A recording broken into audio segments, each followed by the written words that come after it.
हमने जो किया था माइक्रोसॉफ्ट एक्सेल का इंट्रोडक्शन, आज हम करेंगे उससे आगे कि माइक्रोसॉफ्ट एक्सेल होता क्या है, किस लिए एक्सेल का यूज किया जाता है, वो तो सब हमने कल उसमें कर लिया था।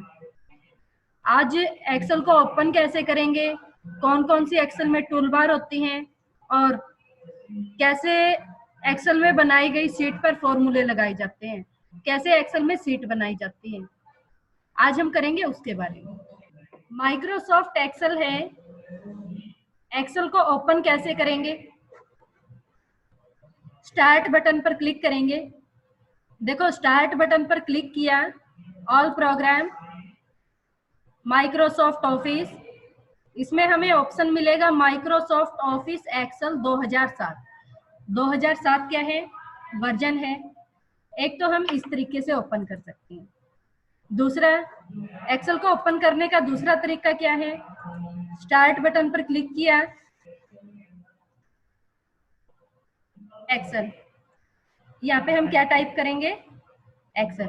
देखो जैसे ही सर्च बार में एक्सेल हमने टाइप किया ना, तो ऊपर देखो माइक्रोसॉफ्ट ऑफिस एक्सेल आ जाएगा, यहाँ से भी हम इसे ओपन कर सकते हैं। तीसरा तरीका क्या है एक्सेल ओपन करने का, जो हमारे कीबोर्ड में विंडो की होती है, विंडो के साथ आर प्रेस करेंगे। विंडो के साथ आर प्रेस करोगे तो क्या है, रन कमांड ओपन हो जाएगी। यहाँ पे हम डालेंगे एक्सेल, क्या डालेंगे, एक्सेल, तो क्या है, माइक्रोसॉफ्ट एक्सेल ओपन हो जाएगा। एक्सेल ओपन करना आ गया सभी को। अब देखो सबसे ऊपर जो होती है वो होती है टाइटल बार। क्या होती है, टाइटल बार। जो ये कॉर्नर पे हमें एक सर्कल दिखाई दे रहा है, ये होता है ऑफिस बटन। क्या होता है, ऑफिस बटन। ये वाली होती है हमारी ये मेन्यू बार। होम मेन्यू पर क्लिक किया तो क्या होम मेन्यू के टूल्स आ जाएंगे। ये होता है नेम टेक्स्ट, टेक्स्ट बॉक्स जिसको बोला जाता है। ये होती है हमारी फॉर्मूला बार, जो क्या करती है, सीट पर लगाए गए फॉर्मूला को शो करती है। ये वाले होते हैं हमारी कॉलम हेडिंग, जो एबीसी में दिखाई दे रही है ना, ये होती है कॉलम हेडिंग। और जो 1 2 3 में हमें दिखाई दे रही है, ये होती है रो हेडिंग। ये वाले होते हैं कॉलम। कॉलम क्या होते हैं, वर्टिकल होते हैं। और रो कैसी होती है, हॉरिजेंटल। ये वाली जो हमें दिखाई दे रही है, सीट 1, सीट 2, सीट 3, ये क्या होता है, एक्सेल में नॉर्मल 3 सीट ओपन होती है। इसे बोला क्या जाता है, सीट टैब। क्या बोला जाता है, सीट टैब। ये वाली होती है हमारी स्टेटस बार। स्टेटस बार क्या करती है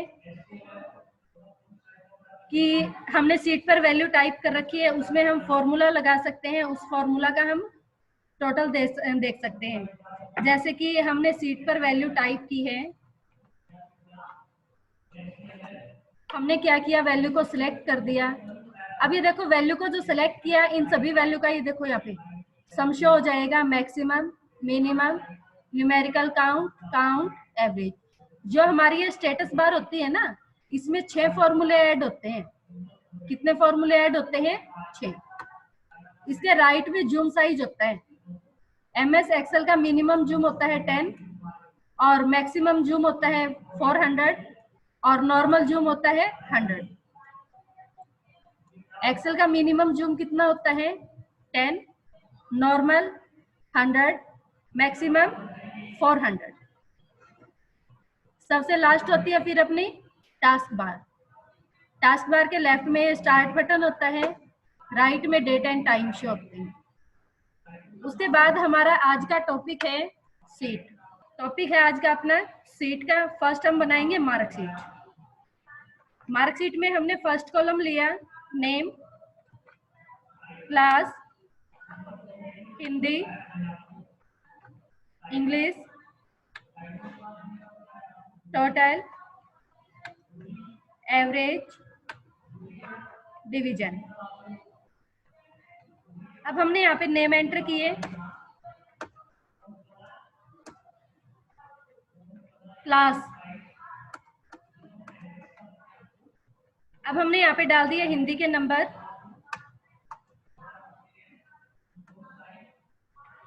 इंग्लिश के नंबर,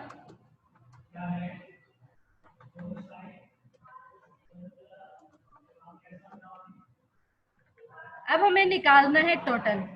देखो एक्सेल की सीट पर कोई भी फॉर्मूला लगाने से पहले इक्वल लगाना जरूर है। सीट पर फॉर्मूला कब काम करेगा? जब इक्वल लगा होगा तभी। जब तक इक्वल नहीं ऐड करेंगे, इसमें इक्वल नहीं डालेंगे, तब तक क्या है, कोई भी फॉर्मूला काम नहीं करेगा। इक्वल लगाया, इक्वल लगाने के बाद हिंदी की वैल्यू, जो हमने हिंदी की वैल्यू डाली थी ना 89, उस पर क्लिक करेंगे। जिस सेल में वैल्यू डाल रखी है उस सेल को रेंज देंगे, प्लस इंग्लिश की वैल्यू, इंग्लिश की वैल्यू को रेंज देंगे। देखो हमने कौन कौन सी वैल्यू सिलेक्ट की, इक्वल, हिंदी प्लस इंग्लिश। अब ये देखो यहाँ पे आ गया D5 प्लस E5। डी का क्या है? कॉलम है। 5 की क्या है? रो है। ऐसे ही फिर इंग्लिश का, इंग्लिश में देखो ई का क्या है? कॉलम है, और 5 की क्या है? रो। एंटर प्रेस करेंगे तो क्या है? टोटल आ जाएगा। अब हमें निकालनी है average. Equal total divide by 2। Average कैसे आएगी? इक्वल जो हमारी टोटल की वैल्यू है ना, उसको सिलेक्ट करेंगे, डिवाइड बाय 2। 2 क्यों लिया हमने यहाँ पे? क्योंकि अपने पास सब्जेक्ट कितने हैं? 2। एंटर प्रेस करेंगे, एवरेज आ जाएगी। अब हमें निकालनी है डिवीजन। क्या निकालनी है? डिवीजन। ध्यान से देखना भाई, कॉपी पेन उठा लो साथ के साथ सभी, कॉपी पेन में अपना राइट करते रहना। देखो डिवीजन कैसे निकालेंगे? सबसे पहले हम डालेंगे इक्वल, इफ ब्रैकेट स्टार्ट। अब देखो जैसे ही ब्रैकेट स्टार्ट की तो नीचे एक लाइन आ गई, लॉजिकल टेस्ट। लॉजिकल टेस्ट क्या है अपने पास? एवरेज की वैल्यू। क्या है लॉजिकल टेस्ट? एवरेज की वैल्यू। तो यहाँ पे हम किसको सिलेक्ट करेंगे? एवरेज की वैल्यू को। ग्रेटर देन, ग्रेटर देन क्या होता है? से बड़ा। कितने से बड़ा? हमने यहाँ पे डाल दिया 80। 80% से ऊपर या 80% के बराबर जिसके भी मार्क्स आए, नीचे कोमा, इन्वर्टेड कोमा, इनको क्या दिखाए? मेरिट। हो गया यहाँ तक सभी का? इन्वर्टेड कोमा क्लोज, नीचे comma, if condition, bracket start, फिर दोबारा लॉजिकल, फिर दोबारा लॉजिकल। किसको ही सिलेक्ट करना है? एवरेज को। अब हमने यहाँ पे डाल दिया 70% कि 80 से नीचे, 70 से ऊपर, नीचे कोमा, इन्वर्टेड कोमा, इनको क्या दिखाए? First, if condition, bracket, logical. अब हमने यहाँ पे क्या डाल दिया? 60। 70 से नीचे, 60 से ऊपर या 60 के बराबर, इनको क्या दिखाए? Second, if bracket start, logical test. अब हमने यहाँ पे क्या डाल दिया? 50। 60 से नीचे, 50 से ऊपर, 60 से नीचे, 50 से ऊपर या 50 के बराबर जिसके भी मार्क्स आए, उनको क्या दिखाए? Third, if bracket logical. अब हमने यहाँ पे क्या डाल दिया? 35, क्योंकि 35 तक वाला ही पास हो सकता है ना, 35 से नीचे जिसके आते हैं वो तो फेल ही होता है ना। नीचे कॉमा, इन्वर्टेड कॉमा, इनको क्या दिखाए? पास, इन्वर्टेड कॉमा क्लोज, फिर नीचे कॉमा, इफ ब्रैकेट लॉजिकल। अभी तक देखो हमने यूज किया था ग्रेटर देन का, अबव की वैल्यू। अब हमें क्या करना है? बिलो की वैल्यू, डाउन की। कितने से नीचे की वैल्यू? 35 से। हमने यहाँ पे क्या डाल दिया? 35% से नीचे जिसके भी नंबर आए उनको क्या दिखाए? फेल। इन्वर्टेड कॉमा क्लोज, जो भी हमने ओपन किए थे ब्रैकेट, सभी ब्रैकेट को क्लोज करेंगे, एंटर। तो देखो यहाँ पे अपने फर्स्ट कितने परसेंट थे? 67। 70 से नीचे थे और 60 से ऊपर, तो उनकी क्या ग्रेडेशन आई है? डिवीजन आई है अपनी सेकंड। अब ये देखो एक सेल पर लगा दिया हमने ये। हम चाहते कि हम अलग अलग नहीं लगाएंगे सभी पे, अलग अलग लगाओगे तो फिर तो कॉपी में ही निकाल लेंगे, है ना। हम चाहते कि कोई ऐसा शॉर्ट फॉर्मूला यूज हो जिससे कि ये सभी आ जाए। तो देखो हमने तीनों को सिलेक्ट कर दिया, या फिर आप इसको अकेले एक एक करके भी निकाल सकते हो। एक को सिलेक्ट किया, देखो यहाँ पे ये एक छोटा सा कट का सिंबल दिखाई दे रहा है, इस पे कर्सर आएगा ना तो आपका कर्सर चेंज हो जाएगा। लेफ्ट बटन प्रेस करो डाउन में ड्रैग कर दो। ऐसे हम क्या है इनका सभी का निकाल सकते हैं। ये होगी अपनी मार्कशीट। समझ आ गया सभी को यहाँ तक? अगली सीट अपनी सिंपल इंटरेस्ट।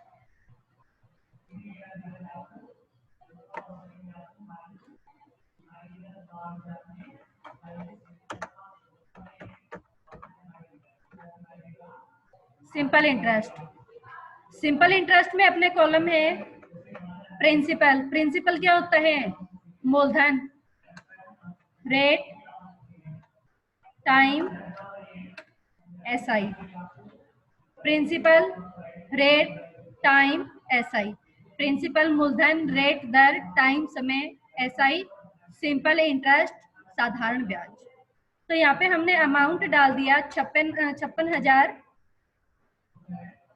67,000, 90,000। रेट डाल दिया हमने 3%, 4%, 5%। देखो गांव में बोलते हैं ना 2% पे दे दिया, 3 पे दे दिया, 4 पे दे दिया, तो सेम वही कंडीशन यहाँ पे भी है अपने पास। टाइम कितने टाइम के लिए? देखो सिंपल इंटरेस्ट जो होता है ना वो मंथली होता है, ईयरली नहीं होता। सिंपल इंटरेस्ट होता है आपका मंथली। कितने मंथ के लिए? हमने डाल दिया 12 मंथ के लिए, 5 मंथ के लिए, 6 मंथ के लिए। अब हमें निकालना क्या है? SI simple interest equal principal multiply rate multiply time divide by 100। देखो हमने यहाँ पे क्या फॉर्मूला लगाया है? Equal principal multiply rate multiply time divide by 100। मूलधन गुणा दर गुणा समय बटे 100। एंटर प्रेस करेंगे, ये हमारा सिंपल इंटरेस्ट आ जाएगा, साधारण ब्याज। ऐसे ही इसको भी डाउन में ड्रैग कर दो, सभी का आ जाएगा। अगली है अपनी सीट सेल रिपोर्ट।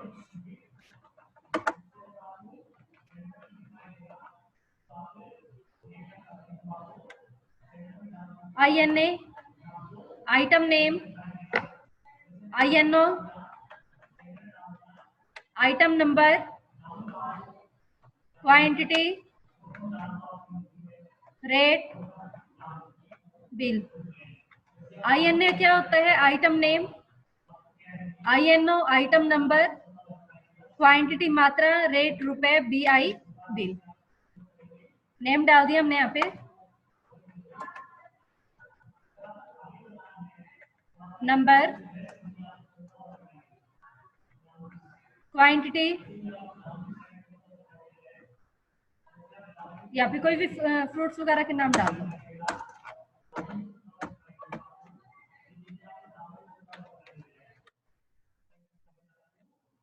कितनी मात्रा में आपके पास अवेलेबल है? रेट, 1 kg का रेट कितना है?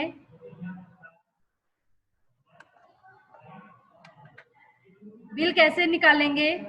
Equal quantity multiply rate. Bill कैसे निकालेंगे? Equal quantity multiply rate. Enter press करेंगे, बिल आ जाएगा। डाउन में ड्रैग कर दो। नेक्स्ट है फिर अपनी electric bill.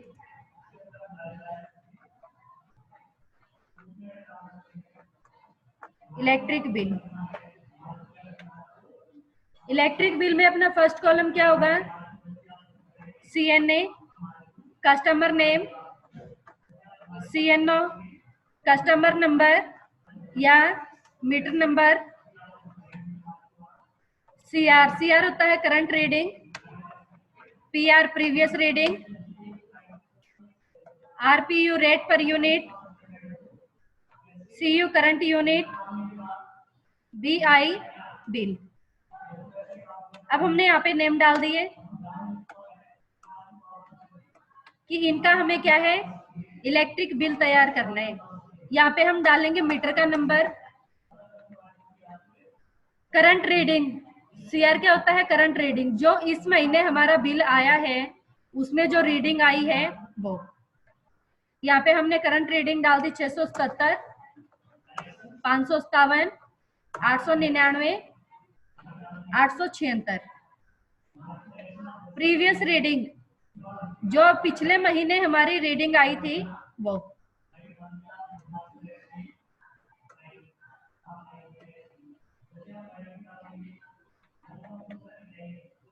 Rate per unit, एक यूनिट का कितने रुपए रेट लगता है।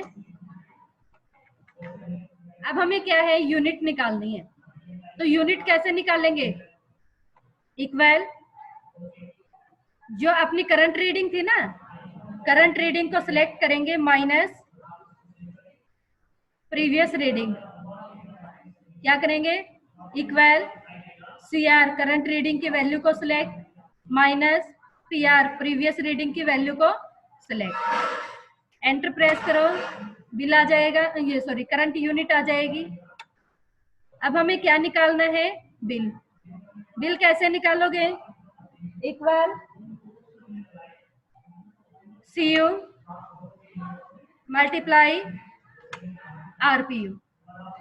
कैसे निकालेंगे, equal CU multiply RPU। Current unit की क्या है, रेट पर यूनिट से मल्टीप्लाई, ये आ जाएगा अपना बिल। डाउन में ड्रैग कर दो, ये बन गई अपनी इलेक्ट्रिक बिल।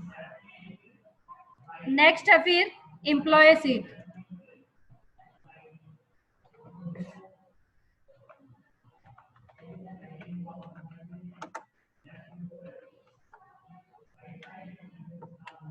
ENA होता है employment name, ENO employment number, BS basic salary, TA travelling allowance, DA daily allowance, HRA house rent, PF provident fund, GS gross salary, NP net पे। नेम डाल दिया हमने, नंबर, बेसिक सैलरी, जो उनको basic salary मिलती है वो कितनी है,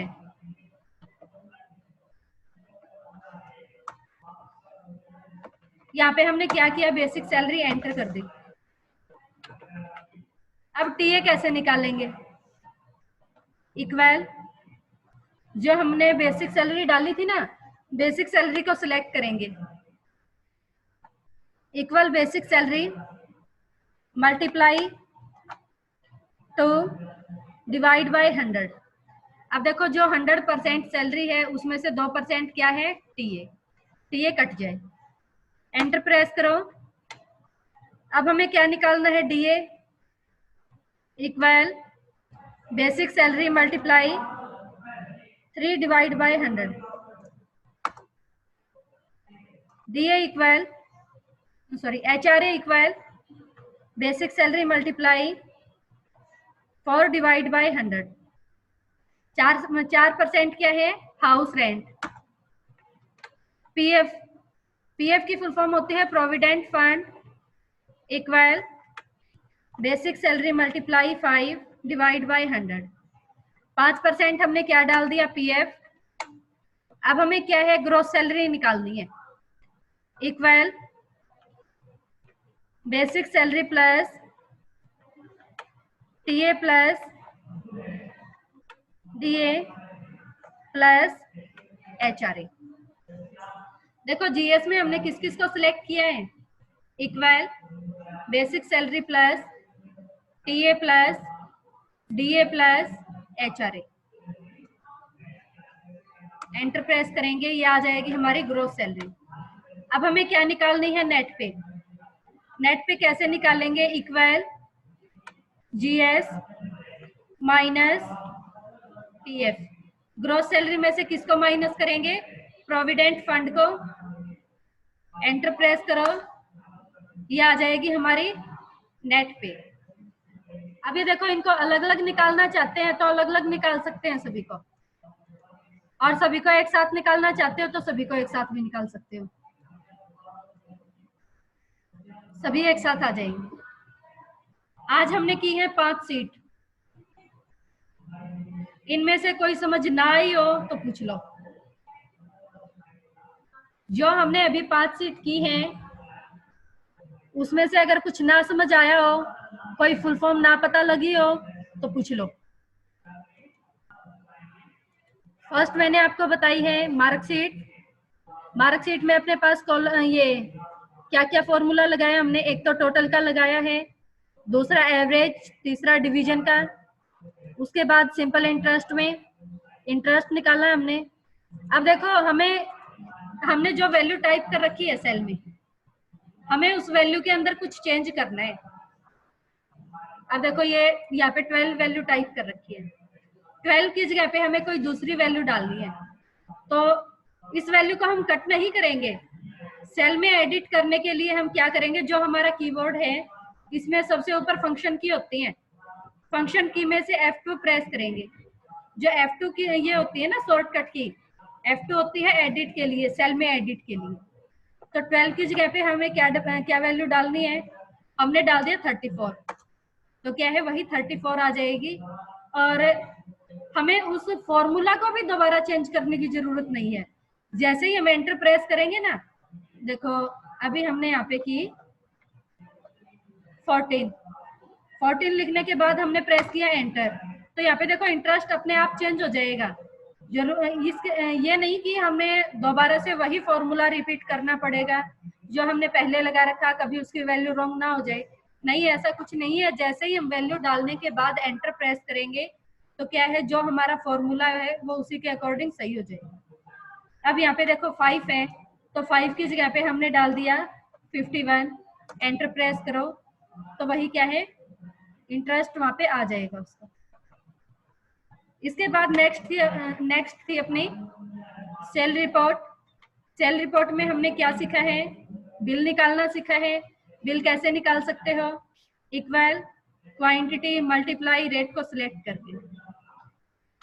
फोर्थ थी फिर अपनी इलेक्ट्रिक बिल, जिसमें हमने क्या किया है, करंट यूनिट निकाली है और बिल निकाला है। यूनिट कैसे निकाली हमने, equal current reading minus previous reading. जो हमारी करंट रीडिंग है उसमें से हमने क्या किया, जो पिछले महीने की हमारी रीडिंग थी उसको क्या किया, माइनस कर दिया, तो हमारी इस महीने की क्या है, करंट यूनिट आ जाएगी। इसके बाद हमें निकालना है बिल। तो बिल कैसे निकालोगे, equal CU multiply RP। Current unit की क्या है, रेट पर यूनिट से मल्टीप्लाई करेंगे तो क्या है, बिल आ जाएगा। नेक्स्ट है फिर अपनी एम्प्लॉय सीट।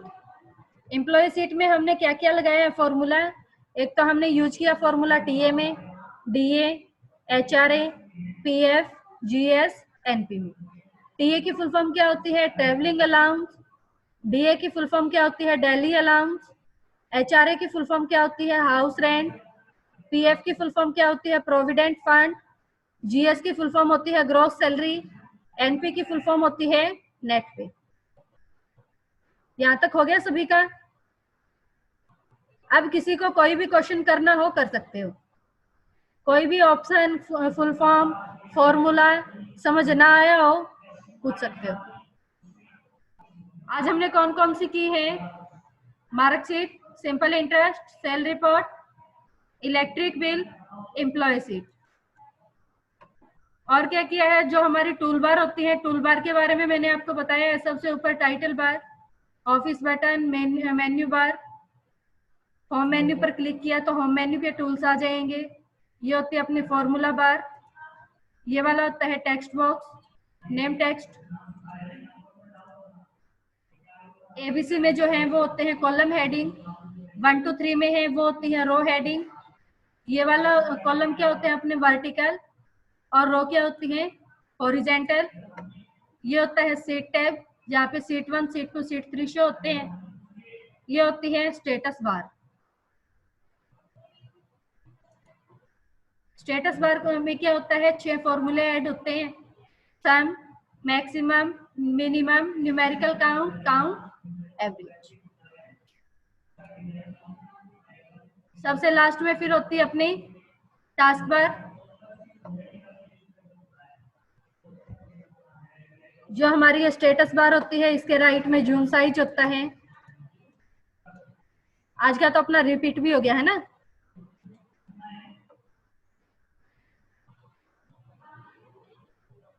ठीक है, आज के लिए इतना ही, बाकी हम करेंगे नेक्स्ट क्लास में। और किसी को कुछ पूछना हो पूछ सकते हो। और नई वीडियो के लिए RCIT हरियाणा के YouTube चैनल को सब्सक्राइब करें